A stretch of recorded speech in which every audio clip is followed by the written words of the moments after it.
Now, I'm pretty sure most of you would have heard about today's case, the case of Madeline Soto, because it's extremely high profile, but there have been so many new developments and there's just information all over the place. And what I really wanted to do with this video is to just get the most important things into one video and then talk about some of the things that are coming out right now.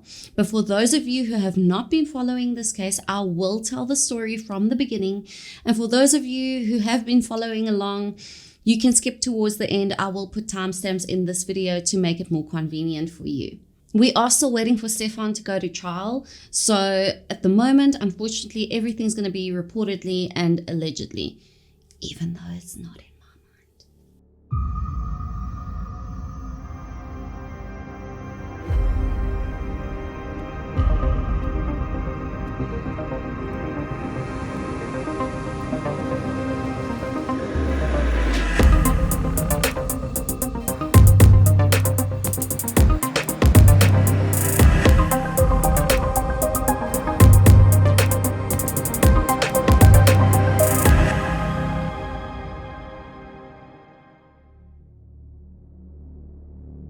Madeline Soto, who I'll be referring to as Maddie from here on out, was a beautiful 13-year-old girl with blonde hair and blue eyes. She lived with her mom, Jenn Soto, in Kissimmee, Florida, in the US. Jenn and Maddie shared a home with another woman, and Jenn also had a boyfriend, 37-year-old Stephan Sterns, who would also stay over from time to time. Maddie attended Hunters Creek Middle School and by all accounts was a sweet and kind young girl. On the 25th of February 2024, Maddie had her 13th birthday, and unfortunately, Jenn, her mom, couldn't attend because she had to reportedly work that day. And it was said that Maddie was somewhat disappointed because not all of the friends showed up that she was expecting. And when I heard about that, I was just so sad to hear that because this was supposed to be such a big celebration for this girl, and this would also be her last day on earth. The following day, on the 26th of February, Stephan had to drop Maddie at school, but he said he woke up a bit earlier because he wanted to take her to McDonald's to get a breakfast as part of a birthday celebration. But he said Maddie was sleepy in the car, and when he got to McDonald's, she didn't want to have breakfast there anymore. She asked to just go to school, which to me sounds very strange. So according to Stephan, they left McDonald's and he took her to school, but he dropped her off at a church close to the school. He said this was because Maddie was at an age where she was extremely self-conscious and she was embarrassed to be seen in his car. So she wanted to get off at the church instead of at the school itself. He also mentioned that he had a flat tire on the way home. At 4:30 that day, Jenn Soto, Maddie's mom, headed to the school at 4:30 p.m. as she always did to pick up her daughter. But when she arrived there and Maddie didn't come out, the school eventually notified her that Maddie hadn't attended any classes that day whatsoever. She was not at school. So Jenn obviously rushes home, lets Stephan know. They all are phoning around, contacting Maddie's friends, looking around, searching high and low for Maddie, and they cannot find her. And at 8 p.m. that evening, Jenn Soto reports Maddie as missing. Now I want to take a look at the body cam footage of Jenn and Stephan when police first arrived to ask them more about Maddie, to see what she was wearing and just to find out more about her. And I want to ask you, I'm going to share a lot of footage throughout this video. Please take note because I will be discussing a lot of it at the end and it will come up again. Hey there. Hey there. What's going on? So my daughter was dropped off close to school this morning but never made it. I went to pick her up from school. I'm sorry, 1 second. Yeah. Okay. So she was supposed to be dropped off at school, didn't make it to school. Didn't make it to school. I went to pick her up from school today Okay. and she never came out. They announced it over the speaker and I'm just like, maybe she walked here because sometimes she'll walk here to this office. I came here, nothing. I went back to the school, they were closed. I got a notice, an email from the school saying she was absent, but I also messaged her teacher and he looked at her entire attendance today and saw that she was completely not at school today either. Okay. So she never made it. Okay. What's her name? Madeline. Madeline. Madeline. Last name? Soto. Soto. Soto. Yeah. Date of birth? February 22nd, 2011. February 27, 2000. 22nd. Oh, sorry. 22nd, 2011. 2011. Just had her 13th birthday. 13. 1418 Charlie 45. What's the name of the single aid? Madeline Soto, age 13. I'm trying to get a clothing description now. What was she last seen wearing? 26 County Charlie 45. People hit my call 931. It's the same call. Green hoodie. Green hoodie. White Crocs. White Crocs. Either blue or black pants. I think black shorts. Black shorts. Yeah. Black shorts? Okay. Black shorts. Alright. Do you know if she has like friends in the area? She does, but she doesn't know where they live. She doesn't know where they live. Okay. I asked all of them. Okay. Is this like, does she like have any places that you guys know that she'll usually be at? Any friend's house? Any places that like she likes to hang out? Not typically, no. No. Not typically? No. Okay. Just give me 1 second. Let me see if I get some. Do you have a picture of her? Can you airdrop it to me?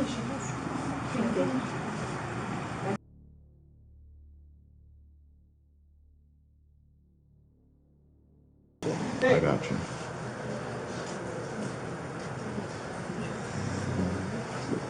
Okay, where's the photo? Right there. It's on WhatsApp. That's fine.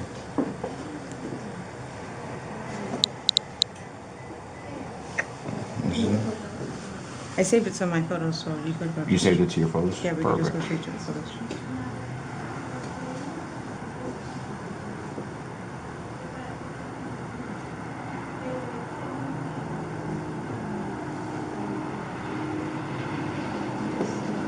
Okay, perfect. Give me a second. Got it? Yeah. I'm gonna send it out right now to my other guys. Thank you very much. No problem. So from here, Orange County deputies canvass the area and they get bloodhounds to do a search, but unfortunately there was just no trace of Maddie. On Tuesday, the 27th of February, close to 7 p.m., Maddie's missing poster was released to the public and officials widened the search. And that evening, Jenn Soto did a TV interview to share more information on Maddie's disappearance with the public with Fox 35 Orlando, where you will also see Stephan behind her the entire time. Jenn, go ahead and tell us what's going on with Maddie. Well, Monday morning, we took her to school. We dropped her off close to school, across the street from a church, which is it's right next to the school. She crossed the street and walked to school, what we thought walked to school. My boyfriend who drove her to school drove away at that point. It was seen on video footage that she hung out in the parking lot of the church for a few minutes and then got up and walked towards the school. But she never made it that walk and that was around 9 a.m. when she got up. She never made it to school after that. It's right next to the school. I don't know why she didn't make it. I don't know if something happened on her walk along the way or if she got taken, but she never made it. And that was the last anyone's seen of her or heard from her? Yes. I went to pick her up after school, and she wasn't there. So I started driving around, maybe thinking she took a walk. Maybe she decided to walk to my mom's office, which is pretty close to the school as well. Drove around and I didn't see anything. I drove back to the school. The school was closed. I emailed one of her teachers. They confirmed that she was absent all day. At that point is when I called 911 because I realized something was truly wrong. Have you heard from like any of her friends? Has she been active on any social media? She hasn't been active on social media. None of her chats, none of her games. We did contact all her friends. None of them had seen her Monday or heard from her. Yeah, there's no update. Has she ever threatened to run away? Never. She's never ever mentioned anything like this before, and she's not the type to want to do this. She did accidentally leave her phone on Monday, which is kind of normal for her. She's got ADHD and very forgetful.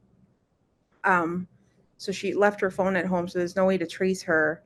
They tried tracing her school laptop, but that's off, so it's not pinging to anything.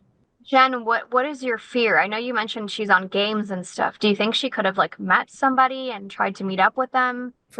She's open to us. She's open with us about, if she's got a crush with anyone, and she told us she had a crush on someone at school. And I looked at their messages, nothing was weird. I looked at all of her messages, all of her deleted messages. Nothing seemed weird. It didn't seem like she was talking to anyone.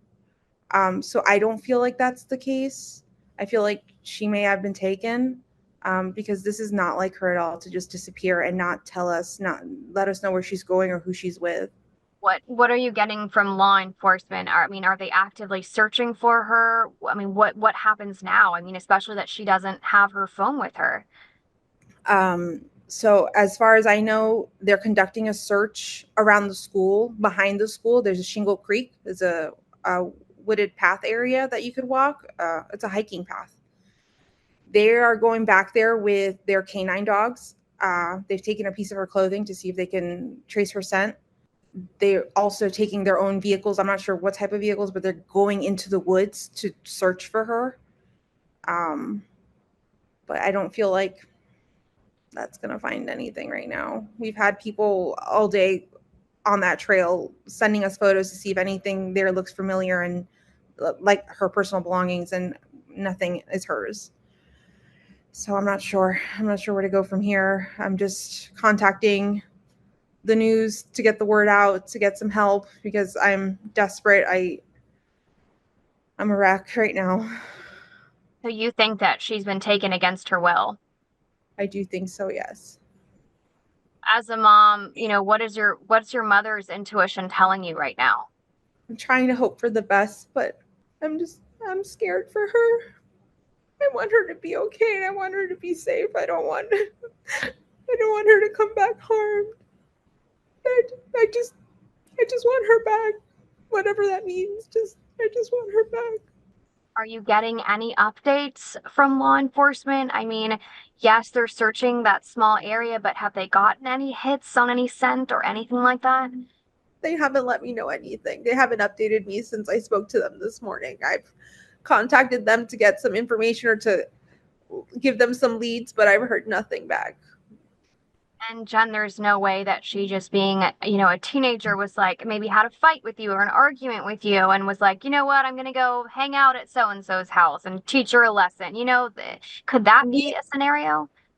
I don't believe so. We actually haven't gotten into a fight in like a few weeks, or arguments or anything like that.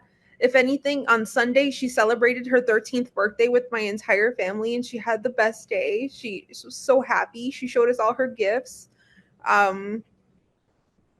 She's just a happy girl, and she showed it on Sunday night when she went to bed. She was so happy. So, she had the best day.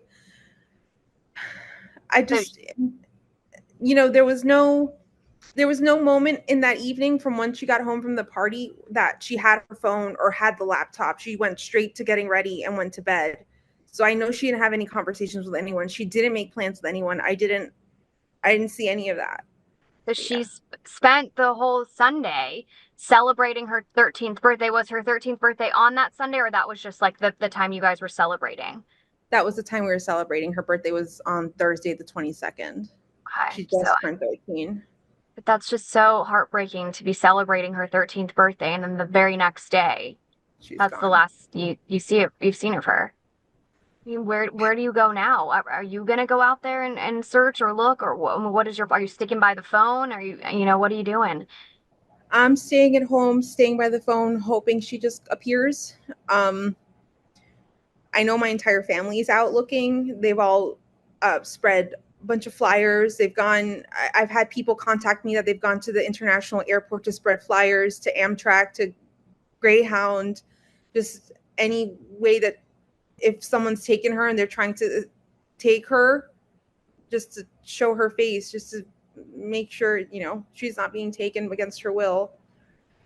And you mentioned ADHD. Was there anything else maybe mentally going on or that you knew of? She does suffer from anxiety, and once upon a time she was diagnosed with autism. We had her what's the word?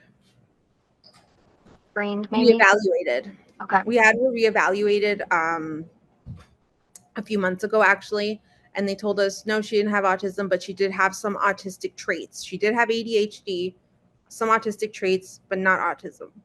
So I'm not sure where to leave with that, because one doctor said she did and one doctor saying she doesn't, and I don't know. She's just in the middle, I guess. Because she does have some tendencies, but socially she's pretty great. So I'm not sure.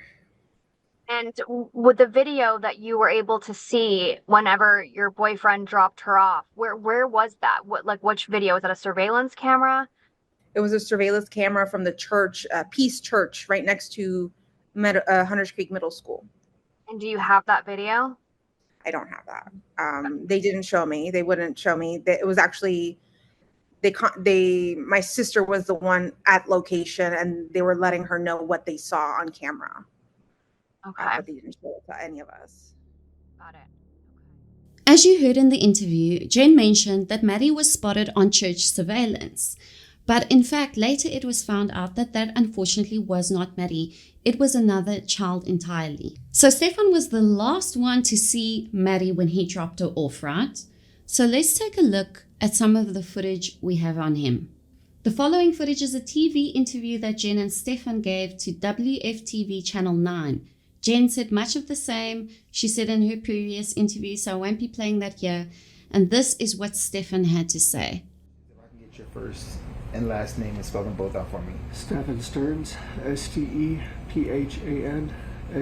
All right, so Stephan, you seem very emotional right now. Explain to us. I dropped her off. Everything looked fine when I drove away. It's the last time we saw her. What were the conversations that y'all had in the car when you dropped her off? Not much. She was asleep for most of the way. Told her have a good day at school when she got out, and I love her. She said thanks, love you too. That was it. And so where do you think she could possibly be? I mean, this isn't, as I was told, this isn't normal behavior. This is not normal behavior. She's not the type that would just run off. We don't know where she can be, and we're scared. We just want her home. Are you, in a sense, blaming yourself? It's hard not to. Why? I dropped her off early. I could have waited longer. She looked okay. She was walking towards the school when I saw her. It was like any other day, so I went on with my day. It's hard not to blame myself. What has the conversation been with Jenn since? She's been a lot stronger than me.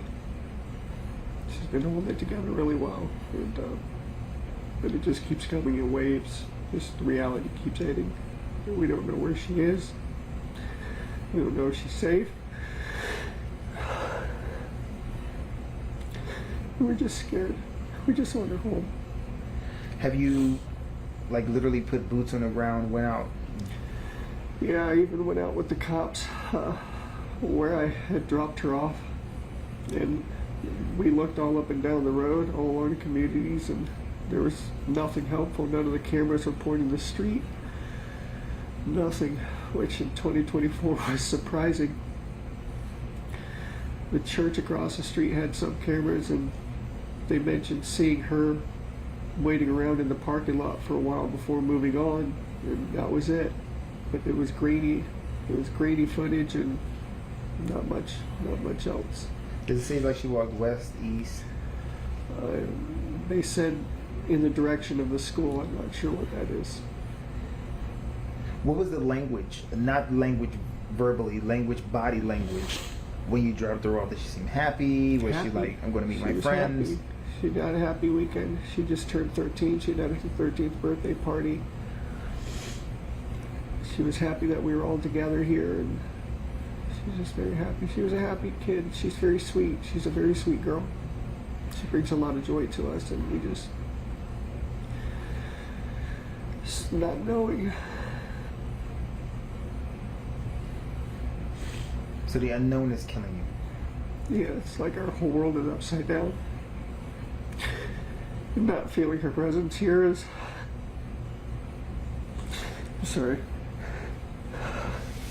It's hard. I know you're fine. No need to apologize. What do you want our viewers to know when they see this? She's a sweetheart. She's a very sweet, kind girl. Just please be nice to her. Bring her home if you find her. Tell her that we love her. Wherever she is, I hope she's okay. I mean, if someone were to come in contact with her and you gave me her diagnoses, would it be easy to approach her without any like agitation or anything? Yeah. She's a good kid. She's a good kid. If you can sum up in one complete sentence: waking up, getting ready to drop her off at school, dropping her off at school, to now speaking to me after talking to the police about her being missing for over 24 hours right now. In one complete sentence, what would that be? A living nightmare. It's a living nightmare. Day started off like any other. And I just want to wake up and just get hit with waves of the reality. Just it's setting in. As soon as it got dark last night, we started falling apart because we knew it wasn't going to come to an end. And now we're going on 24 hours and still nothing. Just conflicting reports here and there. People say they see this or that. None of it's conclusive and none of it's helpful. We just want our baby girl back. And then I want us to take a look at what he said to police about his relationship with Maddie. We have a very strong bond. But, you know, I'm the person she goes to when her mom gets in a fight with her and she needs someone to comfort her. And like I'm that person for her, you know. This girl knows nothing but love here in this house. Remember that. He said she knew nothing but love in this house. Later, when police spoke to Jenn Soto, Maddie's mom again, she revealed to them that the night before, she had actually sent Maddie and Stephan to bed together. Now, this raised alarm bells. Remember, Stephan was not Maddie's biological father, okay? This is a 13-year-old girl, and her mom is sending her to sleep alone in a room and in a bed with a grown man that is her boyfriend while she's not present. But I'm going to keep moving because I can go on about just that for about an hour. I can promise you that. But Jen's reasoning behind it was that she needed a good night's rest. Okay, she was anxious because she had started a new job and she just needed some good sleep. So she sent them off to a different room, which makes no sense to me. I don't care how tired you are. You see, I can't help it. I need to wait to the end until I give my opinion, but I'm going to move on, okay?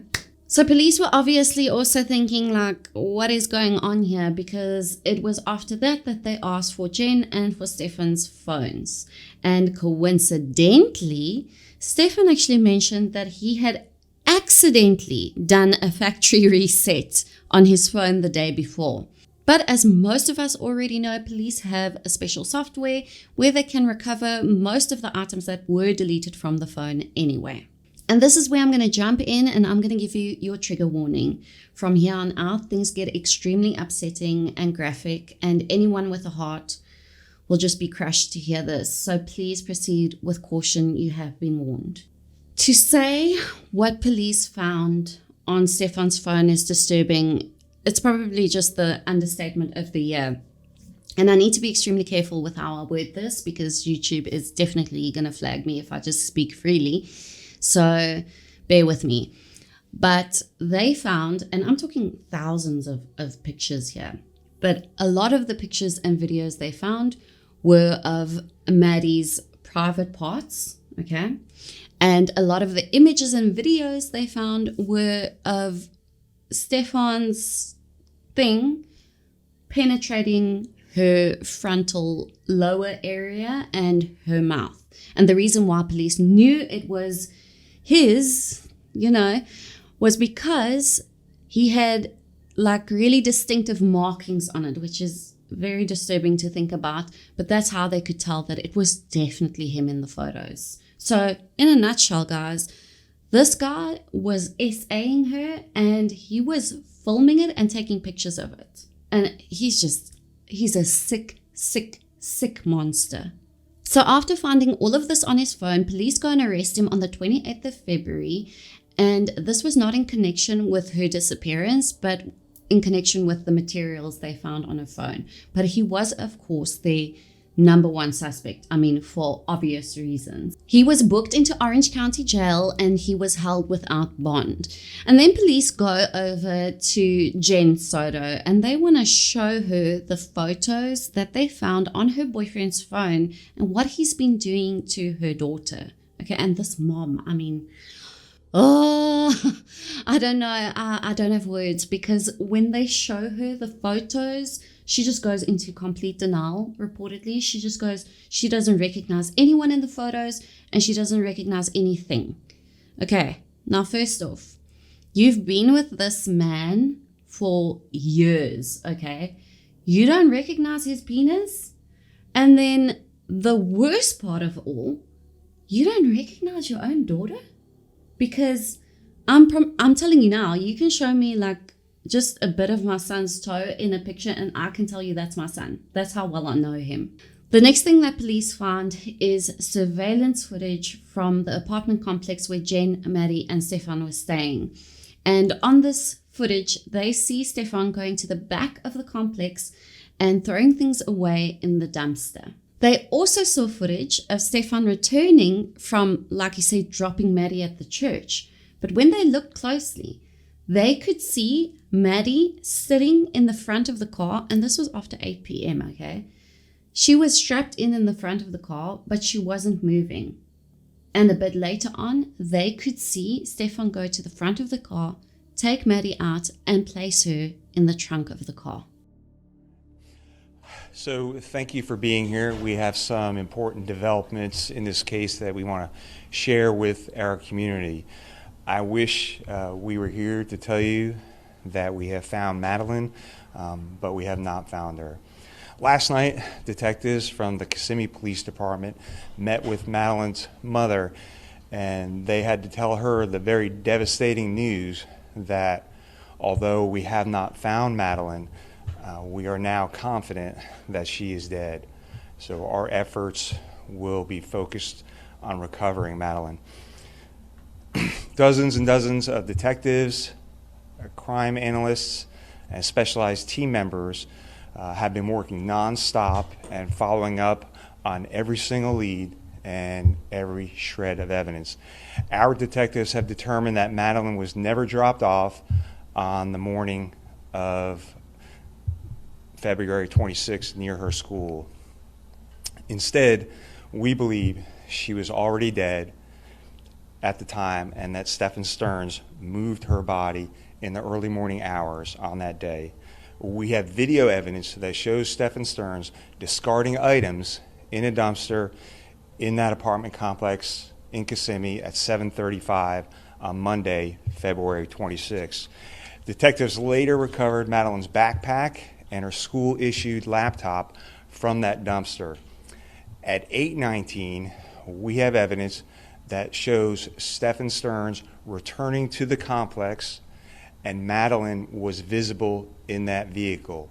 We believe she was already dead at that time. As a result of that, although the initial missing persons investigation started in Orange County, the Kissimmee Police Department will now be taking over the investigation and will become the lead agency. And of course, the Orange County Sheriff's Office, all of our support personnel will be available and will still be assisting in this investigation. So this time I'm going to turn it over to Chief Holland from the Kissimmee Police Department. Chief? And sadly, on the 1st of March 2024, police found Madeline's body on the side of Hickory Tree Road, which was reportedly very close to where Stephan had his flat tire. Stephanie, what What can you tell us about this heartbreaking development? Yeah, truly heartbreaking. We are learning that Madeline Soto's body was found right near where I am standing on Hickory Tree Road.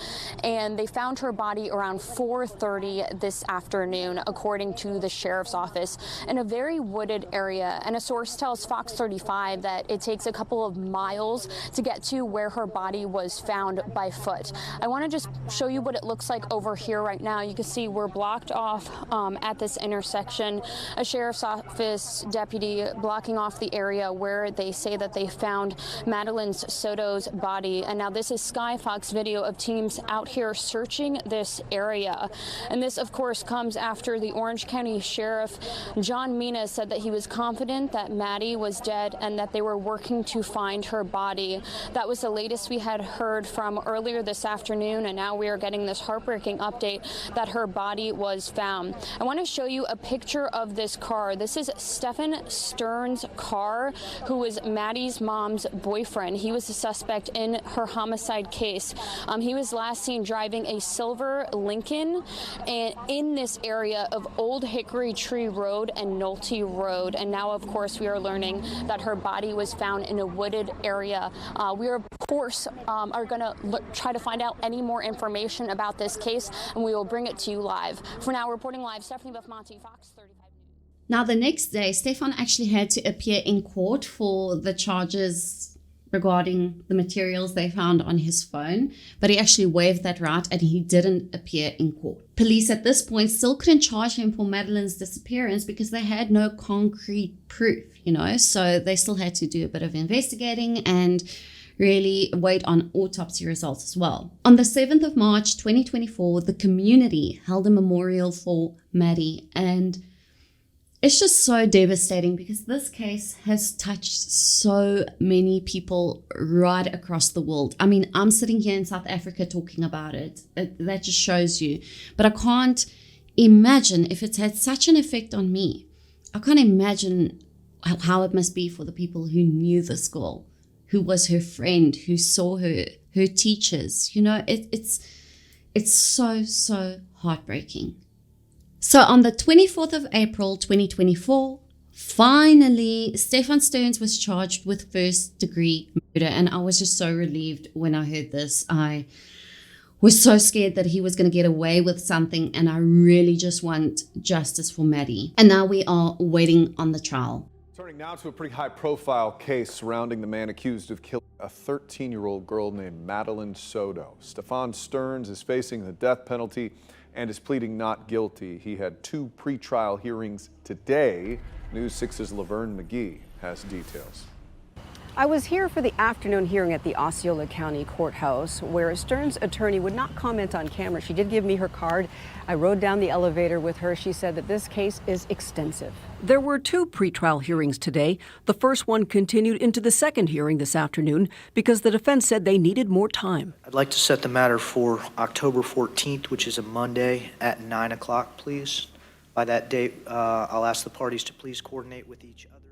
So the 14th of October is D-Day, and I'm definitely going to be here for that. I'm going to cover that extensively. I am so invested in this case, so you will be hearing a lot more about this case. So please make sure to subscribe. Do it right now. Turn on your bell notifications so you don't miss that. And now we are going to discuss a few new developments because late this August, they revealed the autopsy results, and they said that Maddie had passed on from strangulation. I am wondering if they found any meds in her system, and we'll discuss that a bit later on. But reportedly, she was strangled so hard that he actually broke a bone in her neck. Now let's talk about the mom, Jenn Soto. And I know the public has formed this opinion that she is responsible somehow or involved, but she has not been named a suspect at all. But you have to sort of wonder, are police not suspicious of her at all? But perhaps they have evidence that show that she wasn't involved that we have no idea about. Perhaps that will come out in the trial. I really hope so, because that is one of the things that has been bothering me so much. But whether she was involved or not, one thing we can say for sure, this mom made some really bad let's call them judgment calls. Firstly, sending your 13-year-old daughter off to sleep in a room and bed alone with a man who is not her biological father. And even if it was a biological father, I found the whole thing strange. I don't know if it's just my dynamic, but my son is 12. I don't sleep in the same bed as my son. I haven't done that for years. He sleeps in his own bed. So let me know. I guess it wouldn't be so weird for a mom and son or a father and daughter to sleep in the same bed. It's just, it doesn't happen in my house. Let me know if that happens with you guys. I will, I don't know. I'm open to accepting that. But not with someone who is not the biological parent. With everything that is out there today, with everything that has happened, I believe every mom should know that this is a big no-no. You just do not do that. And I also want to talk about the inconsistencies in her statements throughout. In the beginning, she made it sound like, oh, we took her to school. And there was a lot of we did this and this and this. But later on, she would go on to say, actually, she didn't see her daughter that morning. Stephan took her to school, okay? And she thought she heard her get ready. That's a completely different thing. I mean, hearing your daughter and seeing your daughter, which we now know she didn't hear her either that morning. She couldn't have.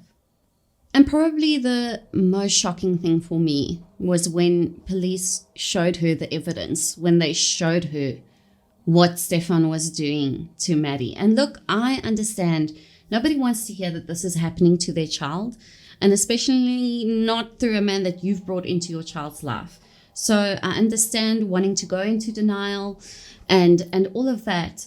But you have to remember, when they show her this, Maddie is still missing at this point. So as a parent, I'm thinking, if I had to see that, I would want to talk to this guy. I would want to say, where is my child? You've done this. Tell me where she is.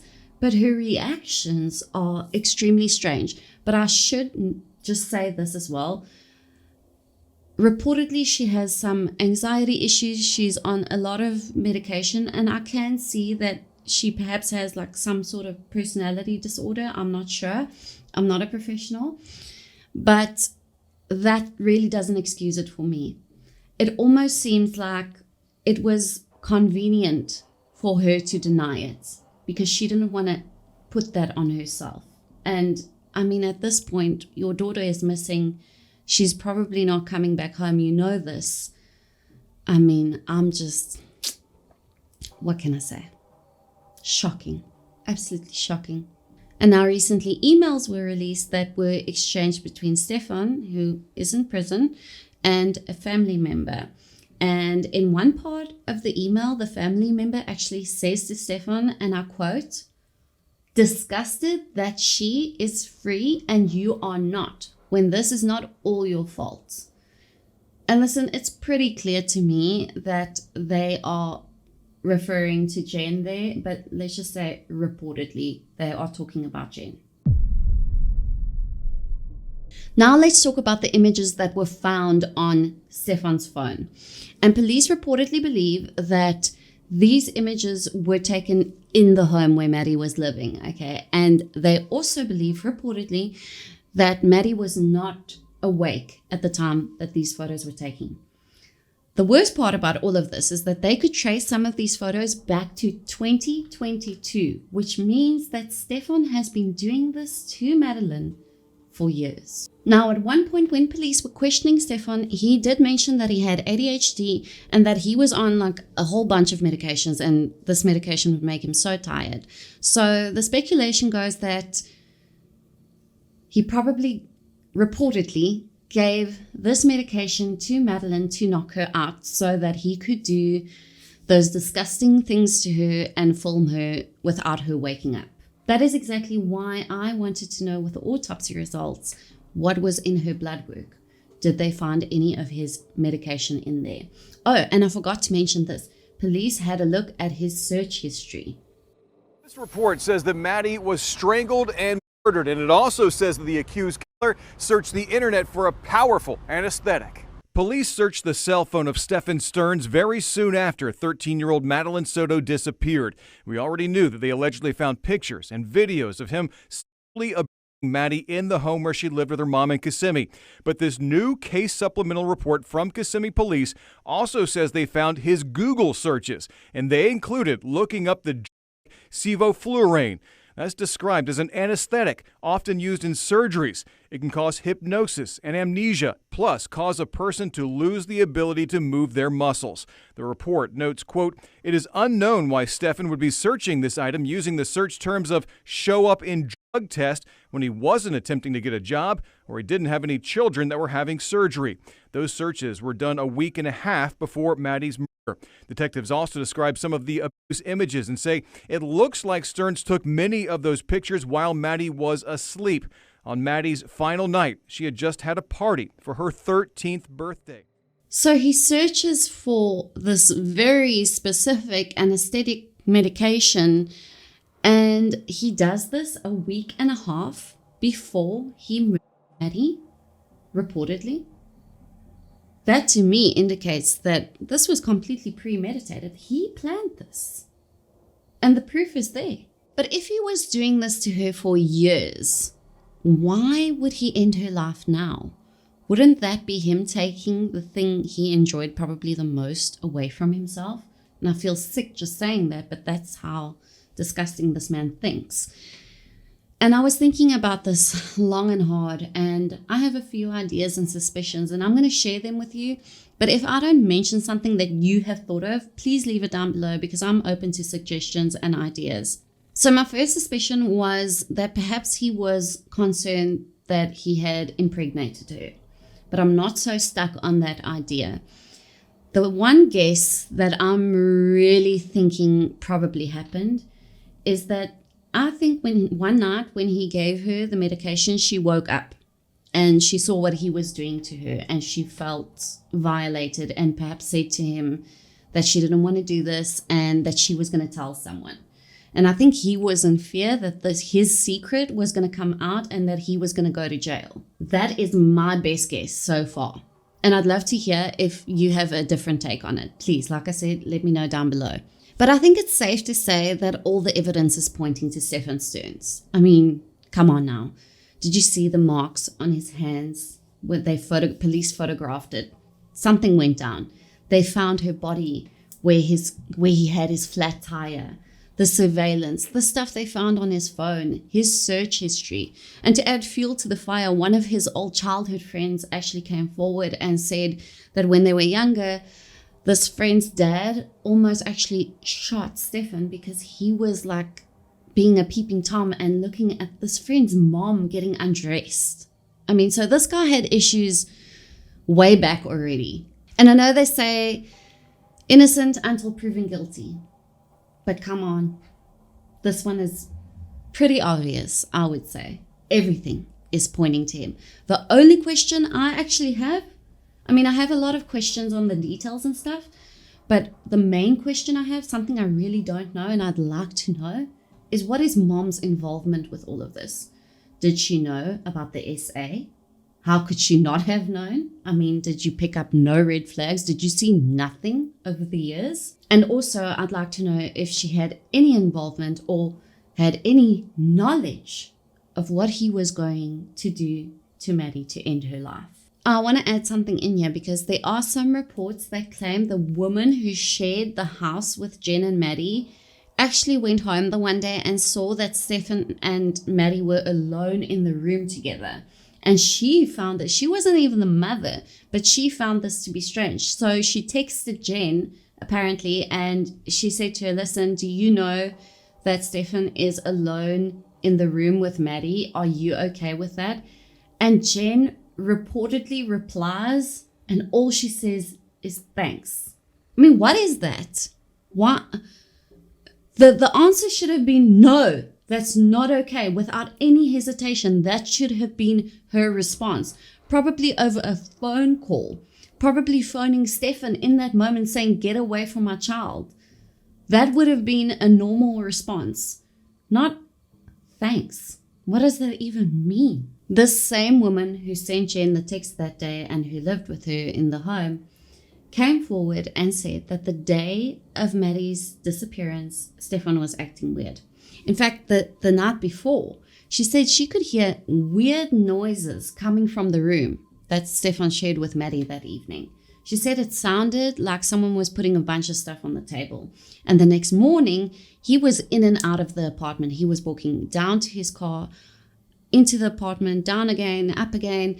And she said she even saw him do laundry, which she had never seen before. So he was acting very, very strange. And we know why he was in and out now. Because he had to carry Maddie down to the car, and she wasn't alive at that point. I mean, it's all so disturbing if you really think about it.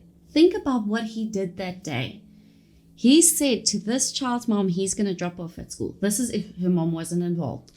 He's going to drop a 13-year-old girl off at school, but he knows she's not alive.